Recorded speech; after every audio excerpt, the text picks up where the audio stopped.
Hello বন্ধুরা, আজকের এই ভিডিওটিতে আমি তোমাদের সঙ্গে আলোচনা করব বিভিন্ন ভিটামিনের অভাবজনিত রোগ নিয়ে, অর্থাৎ কোন ভিটামিনের অভাবে কী রোগ হয় এই টপিকটি নিয়ে। তো এই টপিকটি থেকে বিভিন্ন কম্পিটিটিভ এক্সামে প্রশ্ন এসেই থাকে, তো তোমরা অবশ্যই ভিডিওটিকে প্রথম থেকে শেষ পর্যন্ত দেখবে। তো দেখো, প্রথম প্রশ্ন হলো, রাতকানা রোগ কোন ভিটামিনের অভাবে হয়? রাতকানা রোগ কোন ভিটামিনের অভাবে হয়? তো তোমরা যদি অ্যান্সারগুলি জেনে থাকো অবশ্যই আগে কমেন্ট করে জানিয়ে দেবে। তো রাতকানা রোগটি হয় ভিটামিন এ এর অভাবে। অপশান এ হলো রাইট অ্যান্সার। ভিটামিন এ এর অভাবে রাতকানা রোগটি হয়। নেক্সট প্রশ্ন, কোন ভিটামিনের অভাবে বন্ধ্যাত্ব হয়? কোন ভিটামিনের অভাবে বন্ধ্যাত্ব হয়? তো দেখো, বন্ধ্যাত্ব হয় ভিটামিন ই এর অভাবে। অপশান সি হল রাইট অ্যান্সার। ভিটামিন ই এর অভাবে বন্ধ্যাত্ব হয়। নেক্সট প্রশ্ন, স্কারভি রোগ কোন ভিটামিনের অভাবে হয়? স্কারভি রোগ কোন ভিটামিনের অভাবে হয়? তো স্কারভি রোগটি হয় ভিটামিন সি এর অভাবে। অপশান বি হল রাইট অ্যান্সার। ভিটামিন সি এর অভাবে স্কারভি রোগটি হয়ে থাকে। নেক্সট দেখো, কোন ভিটামিনের অভাবে রক্তক্ষরণ হয়? তো রক্তক্ষরণ হয় ভিটামিন কে এর অভাবে। অপশান ডি হল রাইট অ্যান্সার। ভিটামিন কে এর অভাবে রক্তক্ষরণ হয়। নেক্সট প্রশ্ন, বেরিবেরি রোগ কোন ভিটামিনের অভাবে হয়?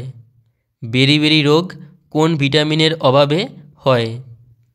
তো দেখো, বেরিবেরি রোগটি হয় ভিটামিন বি ওয়ানের অভাবে। অপশান এ হলো রাইট অ্যান্সার। ভিটামিন বি ওয়ানের অভাবে বেরিবেরি রোগটি হয়। নেক্সট প্রশ্ন, অ্যানিমিয়া রোগ কোন ভিটামিনের অভাবে হয়? অ্যানিমিয়া রোগ কোন ভিটামিনের অভাবে হয়? তো অ্যানিমিয়া রোগটি হয় ভিটামিন বি12-এর অভাবে। অপশান বি হলো রাইট অ্যান্সার। ভিটামিন বি12-এর অভাবে অ্যানিমিয়া রোগটি হয়। নেক্সট দেখো, কোন ভিটামিনের অভাবে শিশুদের রিকেট রোগ হয়? কোন ভিটামিনের অভাবে শিশুদের রিকেট হয়? তো দেখো, শিশুদের রিকেট রোগটি হয়ে থাকে ভিটামিন ডি এর অভাবে। অপশান ডি হলো রাইট অ্যান্সার। ভিটামিন ডি এর অভাবে শিশুদের রিকেট হয়।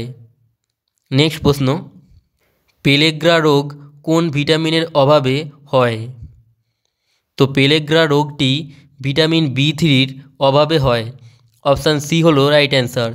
ভিটামিন বি3-র অভাবে পেলেগ্রা রোগটি হয়। নেক্সট প্রশ্ন, কোন ভিটামিনের অভাবে গ্লসাইটিস হয়? তো গ্লসাইটিস হয় ভিটামিন বি2-এর অভাবে। অপশান এ হলো রাইট অ্যান্সার। ভিটামিন বি2-এর অভাবে গ্লসাইটিস হয়। নেক্সট প্রশ্ন, কোন ভিটামিনের অভাবে নিউরোপ্যাথি হয়? তো নিউরোপ্যাথি হয় ভিটামিন বি6-এর অভাবে। অপশান সি হলো রাইট অ্যান্সার। ভিটামিন বি6-এর অভাবে নিউরোপ্যাথি হয়। নেক্সট দেখো, কোন ভিটামিনের অভাবে দাঁত ও অস্থির গঠন ব্যাহত হয়? তো দাঁত ও অস্থির গঠন ব্যাহত হয় ভিটামিন এইচের অভাবে। অপশান বি হলো রাইট অ্যান্সার। ভিটামিন এইচের অভাবে দাঁত ও অস্থির গঠন ব্যাহত হয়। নেক্সট দেখো, কোন ভিটামিনের অভাবে অস্টিওম্যালেসিয়া হয়? কোন ভিটামিনের অভাবে অস্টিওম্যালেসিয়া হয়? তো অস্টিওম্যালেসিয়া হয় ভিটামিন ডি এর অভাবে।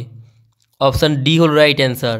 ভিটামিন ডি এর অভাবে অস্টিওম্যালেসিয়া হয়। নেক্সট প্রশ্ন, ডার্মাটাইটিস ও এন্টেরিস এই রোগ দুটি কোন ভিটামিনের অভাবে হয়? ডার্মাটাইটিস ও এন্টেরিস। তো দেখো, ডার্মাটাইটিস ও এন্টেরিস এই রোগটি হয় ভিটামিন বি7-এর অভাবে। অপশান এ হলো রাইট অ্যান্সার।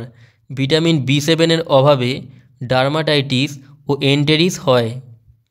নেক্সট প্রশ্ন, স্টোমাটাইটিস রোগ কোন ভিটামিনের অভাবে হয়? স্টোমাটাইটিস রোগ কোন ভিটামিনের অভাবে হয়? তো দেখো, স্টোমাটাইটিস রোগটি হয় ভিটামিন বি2 এর অভাবে। অপশান সি হল রাইট অ্যান্সার। ভিটামিন বি2 এর অভাবে স্টোমাটাইটিস রোগটি হয়। নেক্সট প্রশ্ন, কোন ভিটামিনের অভাবে কেরাটোম্যালেসিয়া হয়? তো কেরাটোম্যালেসিয়া হয় ভিটামিন এর অভাবে। অপশান বি হল রাইট অ্যান্সার। ভিটামিন এর অভাবে কেরাটোম্যালেসিয়া হয়। নেক্সট প্রশ্ন, কোন খনিজের অভাবে রক্তাল্পতা হয়?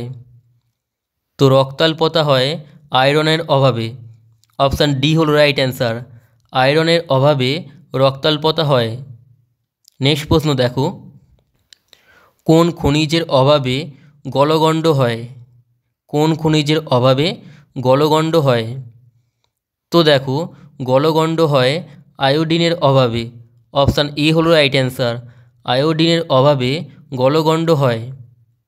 নেক্সট প্রশ্ন, কোন খনিজের অভাবে হাড় ও দাঁতের দুর্বলতা হয়? তো হাড় ও দাঁতের দুর্বলতা হয় ক্যালসিয়ামের অভাবে। অপশান সি হল রাইট অ্যান্সার। ক্যালসিয়ামের অভাবে হাড় ও দাঁতের দুর্বলতা হয়। নেক্সট প্রশ্ন, কোন খনিজের অভাবে দাঁতের ক্ষয় হয়? তো দাঁতের ক্ষয় হয় ফ্লুরাইডের অভাবে। অপশান বি হল রাইট অ্যান্সার। ফ্লুরাইডের অভাবে দাঁতের ক্ষয় হয়। নেক্সট প্রশ্ন, এবং এটি হলো আজকে শেষ প্রশ্ন, কোন খনিজের অভাবে শারীরিক বৃদ্ধি ও বিকাশ ব্যাহত হয়? কোন খনিজের অভাবে শারীরিক বৃদ্ধি ও বিকাশ ব্যাহত হয়? তো দেখো, শারীরিক বৃদ্ধি ও বিকাশ ব্যাহত হয় ফসফরাসের অভাবে। অপশান এ হল রাইট অ্যান্সার। ফসফরাসের অভাবে শারীরিক বৃদ্ধি ও বিকাশ ব্যাহত হয়। তো বন্ধুরা, আজকের এই ভিডিওটি এখানেই শেষ করছি। তোমাদের যদি এই ভিডিওটি ভালো লেগে থাকে অবশ্যই এটি লাইক করে দেবে এবং তার সঙ্গে চ্যানেলে নতুন হলে চ্যানেলটিকে সাবস্ক্রাইব করে বেল আইকনটি অবশ্যই প্রেস করে দেবে। আর তোমরা যদি এই প্রশ্নগুলির পিডিএফটি নিতে চাও তাহলে অবশ্যই আমাদের টেলিগ্রাম চ্যানেলে জয়েন হয়ে যাবে। টেলিগ্রাম চ্যানেলটির লিঙ্ক এই ভিডিওটির ডেসক্রিপশানে দেওয়া রয়েছে।